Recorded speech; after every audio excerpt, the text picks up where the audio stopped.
국제사례 넘어가서 물리적인 국경의 제약이 점차 사라지면서 많은 기업들이 국제시장에서 뛰어들고 있다. 국제미대세계 협상이 확대되면서 국내 협상에서는 생각지 못한 다양한 요소들이 고려 대상이 되고 있다. 대표적으로 두 가지 예를 들면, 첫째, 국가별 법 규제가 상이하므로, 둘째, 협상 참여자들이 중시하는 고유의 문화가 여럿이 존재한다라는 거죠. 중국 이런 부분들에서 이런 협상의 문제들이 있는데, 첫 번째는 중국산 솔란타르라는 기업에서 특정 장비를 매입해야 하는 이런 기업들에 대한, 두 번째는 막강한 기업 간의 협상 소식이 여론에 노출되었을 때 어떠한 일이 벌어지는지 그런 문제, 세 번째는 알루미늄 생산 기업인 이런 데서의 어떤 수긍할 만한 그런 문제, 네 번째 이런 그런 문제, 또 협상에서 갑을 문제, 이런 문제들이 쭉쭉 있다라는 거죠. 자, 양측 힘의 불균형이 클 때 효과적으로 협상하는 방법은 아무리 해도 잘 안 풀릴 것 같은 협상이 있다. 특히 독점 협력업체와 협상에서 흔히 경험하는 일이다. 독점 협력업체와 협상을 해야 하는 상황에서는 협력업체가 특정 물품이나 서비스에 대한 독점권을 지니므로 협상 가능한 여지가 턱없이 부족하다. 그러면 두 가지 선택권, 협력업체의 조건대로 구매할 것인지 아니면 아예 구매 자체 포기할 것인지 갈림길에 서게 된다. 이럴 때 울며 겨자 먹기식으로 주장을 내세우기 어렵기 때문에 협력업체 마음대로 지락펴락 하기가 딱 좋은 상황이 펼쳐진다. 그럴 때도 협상을 할 수 있는 돌파구를 만들어 보자라는 거죠. 그래서 본격적인 협상을 통해서, 그래서 교훈을 보면 한 가지 문제에서 철저한 준비 태세로 무장을 해서, 그래 협상은 준비 과정의 중요성을 강조하는 대표적인 사례라고 볼 수 있고, 철저한 준비는 자신감과 평정심을 주어서 목표를 향해 한눈 팔지 않도록 하고 불필요한 손해를 보지 않도록 지탱해 준다는 것이죠. 두 번째는 베트남에 대해 신중하게 검토하라. 두 번째, 협상에서 주요 요소는 인호 어그리가 플랜 B, C, 또 베트남을 심층적으로 탐색했다는 점이다. 이렇게 그래서 약점 이런 다양한 걸 볼 수 있겠네. 그러면요, 뻣뻣했던 그간 입장을 조율할 수밖에 없었다라는 거죠. 세 번째는 어설픈 단점은 협상에 해가 될 뿐이다. 어설픈 단점은, 세 번째, 협상 담당자가 주어진 협상에 대해서 바탕에 깔린 모든 전제를 자세히 검토하는 것이 매우 중요하다. 초반에 인호 어거리는 독점 협력업체를 상대로 하고 있고, 더 중요하게는 이들에게 공급받는 것 외에 대안은 절대 없다고 단정 지었다. 그러나 혹시라도 그 가정을 뒤집을 만한 예는 없는지 자세히 검토했고, 그 결과로 기존 가설을 뒤집을 만큼 자신이 생겼다. 불가능이라는 없다는 자신감이 생기니 전에 안 보이던 대안들이 눈에 들어오면서 자유롭게 탐색하기 시작했다라는 거고, 시야를 넓히면 숨은 빈주가 보인다. 마지막으로 협상을 준비할 때 컨설턴트 혹은 회사에서 협상에 대한 배경 지식이 있는 직원의 도움을 받아서 이렇게 할 수 있었다라는 거고요. 상대의 가치관을 존중하며 협상의 교착 상태를 타개한다. 협상에서 교착 상태는 비일비재하다. 그러나 큰 돈이 걸려있는 경우에 또 협상에서 양측이 협상의 승패를 결정지어야 한다는 자세로 임하고, 협상의 추이가 대중에게 공개되는 상황이라면 자칫하다가는 자기 무덤을 파는 격이 될 수도 있다.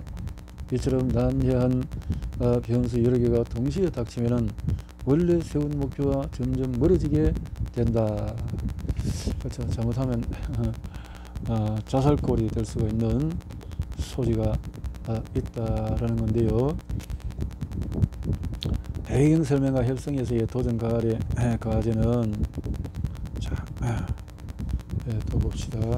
뭐 이런 협상하고 문제했고 결론만 보도록 합니다.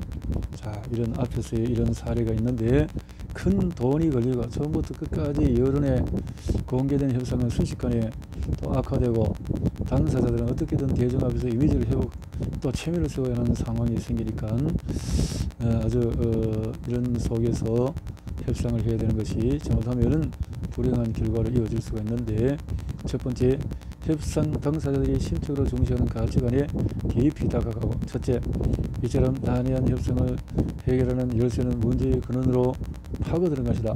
금전적인 문제보다 더 중요한 사안은 두 사람이 인간으로서의 중요시하는 핵심 원칙, 자유와 존엄성에 다가가는 것이다.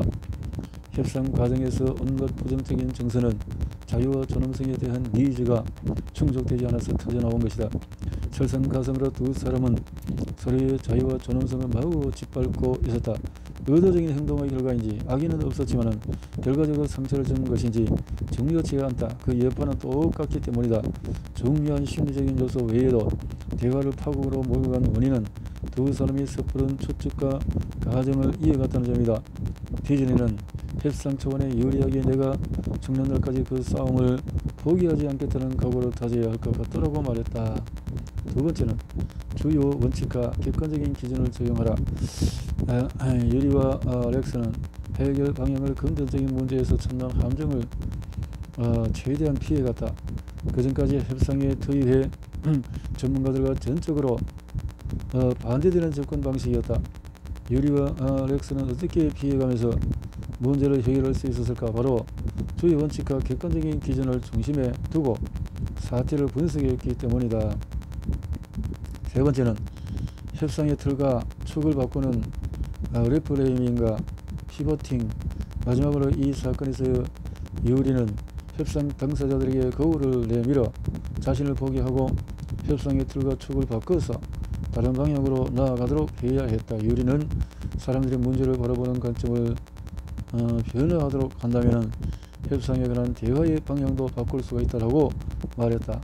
튀어나온 못을 탄탄하게 박아 넣어야 하는 관점으로 문제를 바라봤기 때문에 당사자들은 모두 망치를 들고 나온 것이다. 이러한 접근으로는 문제가 절대 해결되지 않고 수백만 달러의 비용을 부어넣어도 결국 만족스러운 결과를 얻지 못한다. 못의 각도를 바꾸는 것처럼 협상의 틀을 바꾼 것 하나만으로 문제 해결을 위한 여러가지 가능성이 열리게 된다. 이런 내용. 선체에 밑을 봐라. 숨은 정보를 찾아서 새롭고 더 나은 개혁을 체결한다. 장기 계약에서 제약이 많다고 여기거나 업계에 크나큰 충격적인 사태가 발생할 경우에 또 기존 협상을 수정하여서 재협상하고 싶은 의향이 생기는 경우가 빈번하게 나타나게 되는데, 그래서 이렇게 저렇게 도전 협상을 본격적인 타협을 이렇게 했는데, 이 사례는 협상의 이면과 관련된 시사점을 제시하는데, 앞에서 논의했지만 협상에서 불완전한 정보를 토대로 상대 측에 대해 추측하고 비난하는 경우가 들어있다.